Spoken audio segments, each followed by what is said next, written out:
What's up everyone, Brendan here. So my wife and I love to travel, and the longer we're in quarantine, the more we get that itch to get out and travel again.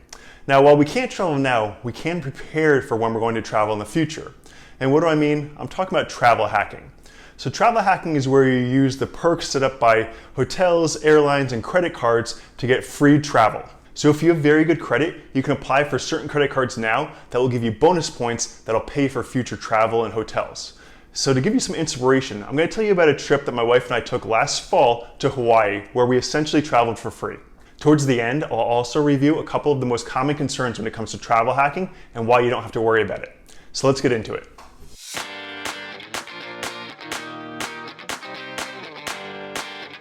So ever since my wife and I moved from New York to Los Angeles, Hawaii has been high on our bucket list. And it makes sense because we're so much closer now. The flight is only 6 hours rather than being double that from the East Coast. We love hiking and the outdoors, so Kauai was high on our list of islands to visit. It has a great reputation for being a beautiful island with a lot of outdoor activities, and it didn't disappoint. It really was one of the most beautiful places I've ever been to. It had waterfalls, hiking trails, beautiful beaches, and a lot of activities to do. So to start off, how were we able to travel to Hawaii for free? Well, British Airways offers a unique deal where you can book American Airlines flights through their portal using Avios points. Avios points are just the British Airlines reward points. So on their portal, you can book a one-way flight from LA to Hawaii for 12,500 Avios points. So a round-trip flight is 25,000 points. So I know what you're thinking, but Brendan, I don't have any Avios points, so I guess I can't do this deal. And that's where you're wrong, because British Airways is actually a transfer partner of Chase Ultimate Rewards points. So I then transferred 50,000 Chase Ultimate Rewards points to British Airways for Avios points, and then I booked our flights.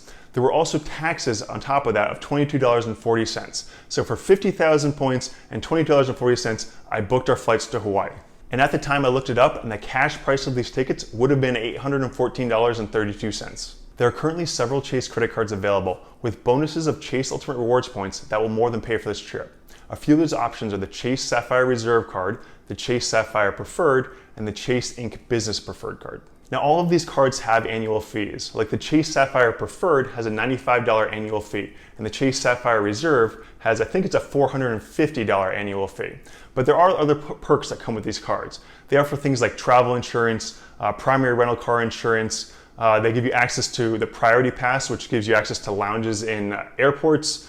A lot of great benefits, but it's really up to you if it's worth it to you. Also, to be accepted for any Chase credit cards, there's the 524 rule, which means you can't have applied for and been accepted for 5 credit cards in the last 24 months, or they'll just automatically not accept you. So they're some of the hardest credit cards to get accepted for, but that's why they're good ones to start off for as your first credit card. So next, where were we able to stay for free while on Kauai? We actually stayed at 2 different hotels while we were on the island, and they were both at different parts. We did this on purpose because we wanted to be able to explore different parts of the island while we were at one resort, and then the other part of the island while we were at the other. Also, the first hotel we stayed at wasn't quite as nice as the second one, so we figured while we were at the first one, we'd do a lot of our hiking and outdoor activities. When we were at the second one, we could enjoy the resort and do more beach activities. So for our first 2 nights, we stayed at Kauai Shores Hotel, which is a beautiful beachfront resort on the Kapa part of the island. Now, I'm sorry, I'm gonna butcher a lot of these Hawaiian names. I'm gonna do my best, but bear with me. And this hotel was nice. It was really no frills. It had a few pools. It was on the beach. The rooms were nice and clean, but it wasn't anything extravagant. It was close to a lot of the hiking trails we wanted to try, and it was close to Princeville and Hanalei Bay and other parts of the island that we really wanted to explore. To pay for this hotel, I used City Thank You points, and if you book through their portal, each point is worth $1.25 on the portal. So I could book the hotel directly through the portal, and it cost me 25,568 points. So the cash price for that would have been $319.60. I also booked our car rental, which I upgraded a little bit so we had a Jeep Wrangler, so it was a little bit more fun, and that cost me 26,408 points. Cash price of that would have been $330.10. So to earn these points, I applied for the City Thank You Premier Card, and currently you can get 60,000 points after you spend $4,000 in the first 3 months. And for our last 3 nights, we stayed at the Grand Hyatt Kauai Hotel in Poipu, which is on the southern part of the island. And if you book multiple hotels like we did, I highly recommend booking the nicer hotel second. When you first arrive on the island, you're just excited to be on vacation and excited to be somewhere new, so the hotel doesn't really matter all that much. But it's great having a really nice place to look forward to later on in your trip. And this place was, the Grand Hyatt was amazing. It had multiple pools, had a water slide, had gourmet restaurants. We went to tide pools and loved it. So if you go there, definitely try tide pools. It's a little expensive, but definitely worth it. So to pay for this magnificent hotel, we used 75,000 Hyatt points. And to earn those points, I applied for the World of Hyatt credit card. And at the time, they were offering 40,000 bonus points if you spent $3,000 in the first 3 months of having the card, and then an additional 20,000 points if you spend $6,000 within the first 6 months of having the card. Now the offering's gone down a little bit. They only offer 25,000 for the first 3K in 3 months, and then an additional 25,000 for the 6K in 6 months. But you do get bonuses for referrals. So that's actually what I did to get the rest of our points, is I referred my wife, she applied for the card and got it, and that gave me an additional 10,000 points. Now I think the referral bonus is only 5,000 now, but if you do enough referrals, you can still earn enough points for this trip. So on top of the 75,000 Hyatt points, I also had to pay taxes and fees of $36.65. And I looked it up at the time, the cash price of this hotel for those 3 nights would have been $1,858.89. So what were some of the activities we did while we were there? Well, like I said, we love the outdoors and we love to hike. So we definitely took advantage of these world-class hiking trails. The first hike we did was called Sleeping Giant, which was right by our first hotel. It is a mountain ridge located west of the towns Wailua and Kauai. It was muddy in a few spots, but luckily we didn't fall. And at the top, it has a great view of the eastern part of the island. Next to Sleeping Giant, we drove to Opaka'a Falls, which is an easily accessible waterfall. It is a 151-foot waterfall, very beautiful, but it's a little more crowded because of its easy accessibility. We also hiked Mahaulapu Heritage Trail, which was next to our second hotel, the Grand Hyatt Kauai. And it's a fairly easy trail along the beach, but it's beautiful because it's a coastal hike. It starts at Shipwreck Beach and goes along sand dune cliffs, limestone formations, and rocky inlets. Our favorite hike was definitely Waimea Canyon Trail.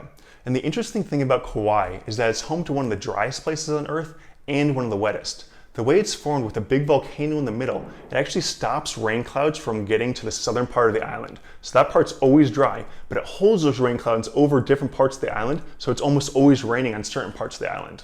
So at Waimea Canyon Trail, we got a little bit of this rainy weather, but it's totally worth it. It's a little downhill, a little muddy at spots, but by the end of the trail, you're at the top of this huge waterfall and you have beautiful canyon views. It's definitely worth the hike.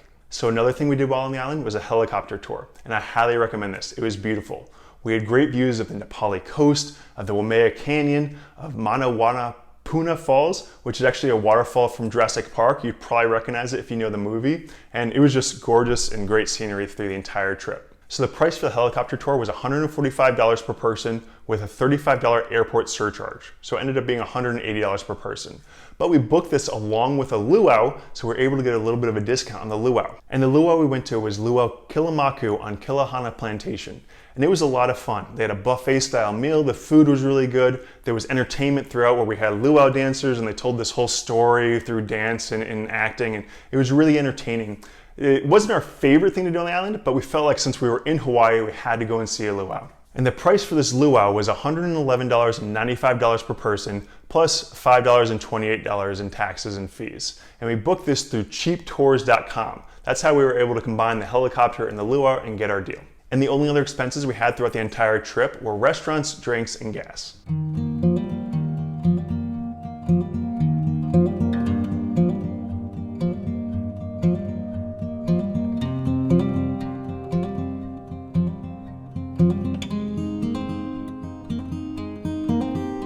So as I promised earlier, what are some of the biggest concerns with the travel hacking game? Well, first is that you can just let it get out of hand. When you apply for a lot of credit cards, you have a lot of credit available to you. So if you're using the cards and not paying it off immediately, then it can really get out of hand. So the number one rule is whenever you make a charge, at the end of the month, you pay off all of your credit cards completely. And the other big concern is that travel hacking will hurt your credit. And I've actually found the complete opposite. Since I've started travel hacking, my credit has increased. So let's quickly go over what goes into credit to determine how that happened. So there are 5 main factors that go into determining your credit score. And the first is payment history, and it's also the most important. You have to pay your credit cards on time every month, every time. If you miss it just once, it can substantially hurt your credit and it will stay on your credit history for 7 years. So payment history accounts for 35% of your credit score. The next most important factor is your utilization, which is your balance to limit ratio on your cards. So you never want your balance to be higher than 30% of your credit limit on a single card or in total. The lower the percentage, the better, so aim for less than 10%. And this is where travel hacking can actually help you, because you're increasing your credit available to you, which lowers your utilization rate. And this makes up 30% of your credit score. And the next most important thing is the length of your credit history. And this is based on the length of time that each account has been opened. So to keep your age of credit healthy, just don't close your longest held accounts. And even these new accounts, keep them open as long as possible before closing them. A lot of my cards I keep open for a full year, earn the bonus, and then close them right before the annual fee hits me a second time. And this is where the strategy can hurt you, because opening all these cards will reduce your average credit history, but keep your oldest cards open so that your entire length of credit history stays as long as possible. And this is worth about 15% of your credit score. And the next most important thing is your application history. And this looks at the amount of credit you've applied for in recent months and years. Basically, this is just tracking whenever your credit reports are pulled. That means every time your consumer credit file is reviewed for a new credit card or loan application, it's documented. This tells lenders how actively you're shopping for credit and how frequently. There are two general categories where inquiries can appear on your profile, and those are hard inquiries and soft inquiries. Hard inquiries appear when you apply for some form of credit from a lender. This includes car loans, student loans, mortgages, and new credit cards. These inquiries stay on your credit report for 2 years, but only have a negative impact for a year. Soft inquiries occur when your individual credit is pulled for a reason other than determining your eligibility after a credit application. And this is worth 10% of your credit score. And the last thing that goes into determining your credit score is the type of credit you use. So all the different types of credit that appear on your credit history. And really there's no ideal version of a credit mix. So what's best for me may not be best for you. And you don't have to have one of every type of credit, but it is good to have some sort of mix. Things like a mortgage and credit cards and a car loan maybe is best for some people. But this also applies about 10% of your credit score. So if you're interested in getting involved in the travel hacking game, one website that I really like is called 10xtravel.com, 10timestravel.com. And they give recommendations each month on the best credit cards they think are available to apply for, and they have a blog that talks about the best ways to use points for trips and trips they've personally gone on. It's really interesting and gave me inspiration for my trip too.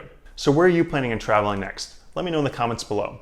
Also, if you like this video, please hit the like button and subscribe. Also hit the little bell icon so you don't miss any future videos. Take care. Bye.